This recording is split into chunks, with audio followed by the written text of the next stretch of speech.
Hey guys, so you might notice that I'm wearing the same thing I wore in my other video, which I was talking about what you can expect of me and for my product reviews and where I stand in terms of that. But while we're here, I just figured I might as well just go ahead, kill these two birds with one stone, because I've been wanting to make a video about this as well. This is a video about this new strife that I see in the community about this whole relaxed hair care companies trying to make products or capitalize from the natural hair movement. There are two sides of this. First of all, let's talk about us, the naturalistas, the people with the natural hair, the people who are the consumers. I can definitely understand why people are not happy about the fact that everybody's trying to capitalize, everybody's trying to make their own natural hair products. Organic Roots Simulator did it, Dark and Lovely did it. Who else? I feel like there are a whole bunch of other companies that did it. Who is that? I can't remember. I can't remember the company, but they did it as well. But there are a whole bunch of companies now starting to emerge because they see that a lot of African American women are transitioning from the relaxers going over to being natural. Now, people have an issue with it because they see it as a form of trying to capitalize. And that might be true to some extent, but honestly, I'm not really mad at them.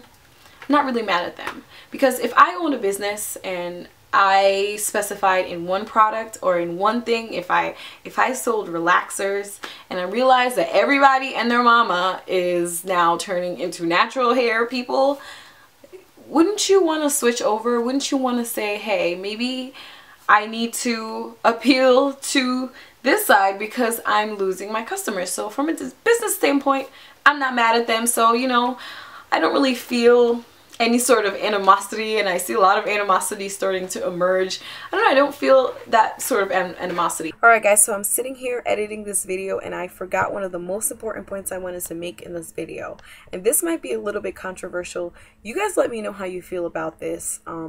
And feel free to make video responses or tell me your comments in the bottom and we can have a dialogue about this. But I really needed to hit on product bashing, and there was not going to be a camera set up for all this, so we're going to have a webcam moment. But I am really not into product bashing, and I don't like watching product bashing videos. I am not talking about a negative review. I'm not talking about something that you've picked up and you use it on your hair and it's completely not like what the product said on the bottle. I'm not talking about bad experiences with companies, because I love those. I love to hear about people's bad experiences with companies. I'm talking about prejudging a product just because of the company that made it in the whole scheme of this whole video, because that's what I'm talking about. So, you know, first of all, when I see reviews about certain products, or when you like people who do reviews, like I haven't received products to review yet. I have purchased all the products that I wanted to try. So obviously when I pick up these products, there's some sort of, I look at the ingredients and this product could possibly work for me. You're not going to see me come up here with a product with mineral oil in it because I choose not to put that on my hair. So it would make sense for me. It would not make sense for me to go to a beauty supply store, pick up a product with mineral oil in it and come over and be like, you guys, this product is horrible. It dries out my hair and it has mineral oil. Because to me, it's like, I already knew that. If people get products if people receive products in the mail and notice that some of them have ingredients that they don't want to use, I think the appropriate thing to just do for the rest of us would just be to say, this product has ingredients that I will not put on my hair, and I will respect that more than you coming on here because the product is made by a relaxed hair company and saying this product is so horrible for my hair. And I'm just kind of like, well, you knew that because you read the ingredients and they didn't work for you. So that's kind of like one thing that just kind of left a sour taste in my mouth, especially with the recent Dark and Lovely reviews. And I saw a lot of people not giving the products a fair shot. And this is very general, okay? So people, don't attack me. This is just how I feel about it. You guys correct me if I'm wrong, but it's just how I feel about it. I just feel like a lot of, I don't know, there's just not enough of a fair shot given to certain products that are reviewed.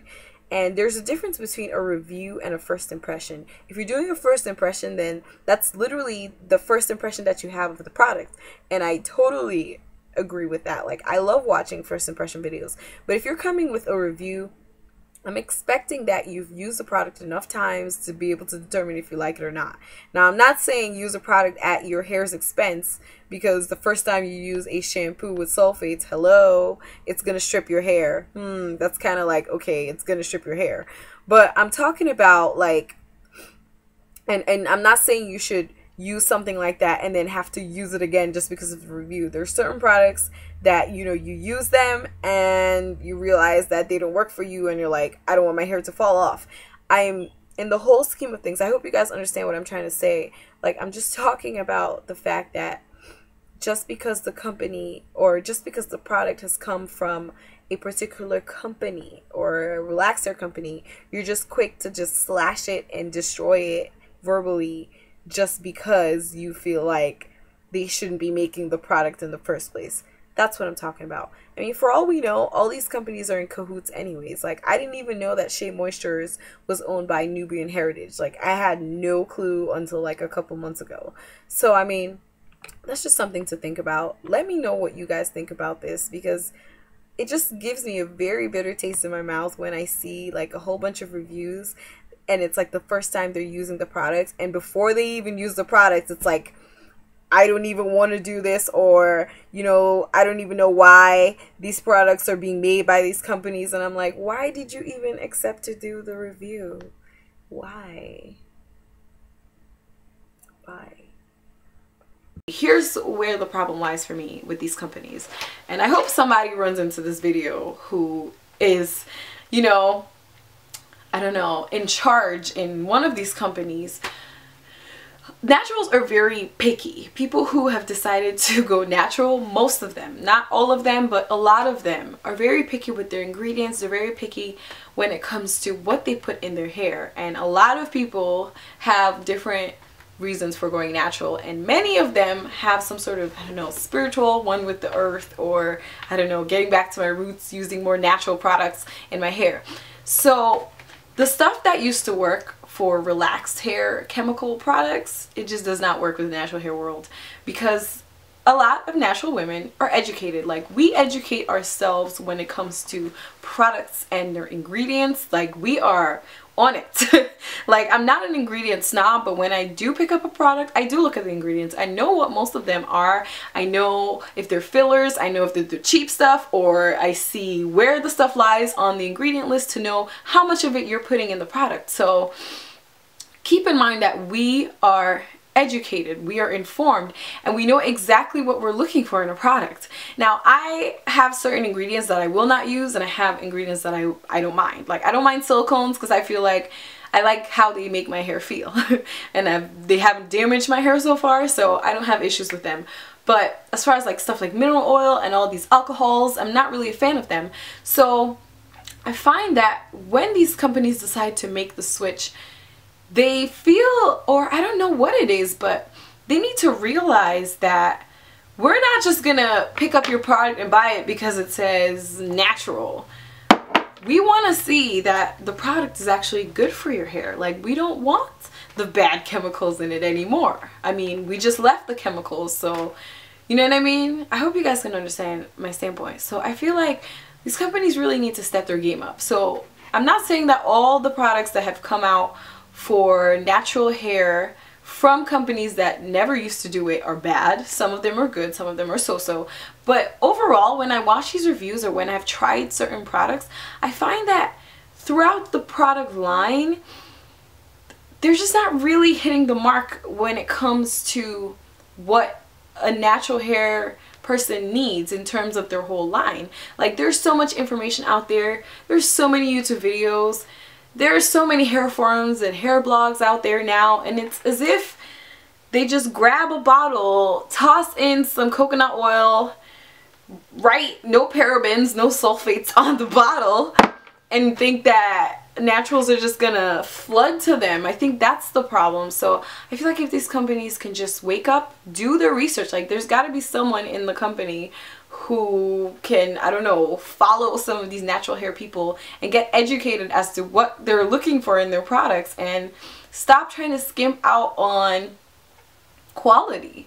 Because ultimately, and what naturals have been doing, is either A, using stuff from their cupboards, like, I don't know, olive oil, you guys know, olive oil, coconut oil, shea butter, like honey, you guys know. So we either resort to using natural things, or we resort to spending a little bit more money and getting our hair well nourished. So if you want to compete as a company, I would suggest that you do your research and see what most people in the natural hair community actually want to put on their hair, not just what you think, I don't know, the product should say, and then you have all these like crazy things that nobody can read again. Really get to know what these people want, because I believe that if you make a product, no matter what your company is, well, for the most part, if you make a product that works well for my hair, I will purchase it. And especially if you can price it reasonably, we will be on the same page. So you might have to spend a little more by, I don't know, making your product a little better quality, but I feel like at this point in time, there should be no excuse for a company to come out with a product or market a product in a certain way that is just lies. Like, don't say a product is gonna, like, I don't know, define your curls and whatever, and it defines nothing for anybody, or say that it's moisturizing, meanwhile you've put all sorts of alcohols and things inside of it. I'm not like a huge snob when it comes to this. I am not opposed to trying new products from companies that used to be relaxed or didn't used to do natural hair products. I'm not opposed to that, but what I do or would like to see is a company that takes the time to figure out what their consumer wants and meet that demand, because that's really how you're going to be successful. So yeah, those are my 2 cents. Whether you wanted them or not, you guys can comment below. Let me know how you feel about this. I feel like it's just one of those things that is like bubbling, and very soon it's going to explode all over YouTube.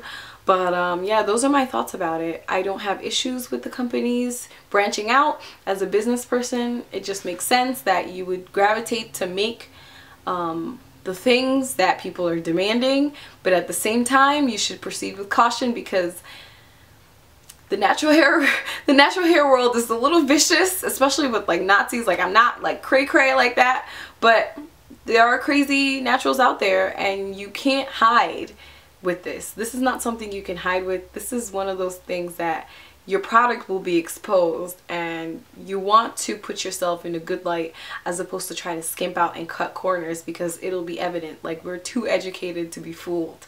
So that's it, guys. Thank you for watching. I hope you guys like videos like this where I express myself a little more. I do have a weight loss video coming up. Some things happened. Can't wait to fill you guys in. So yeah, that's pretty much it. I'll see you guys in my next video. Thank you so much for watching, and don't forget to rate, comment, subscribe, you do YouTube things, and yeah, that's it. Bye.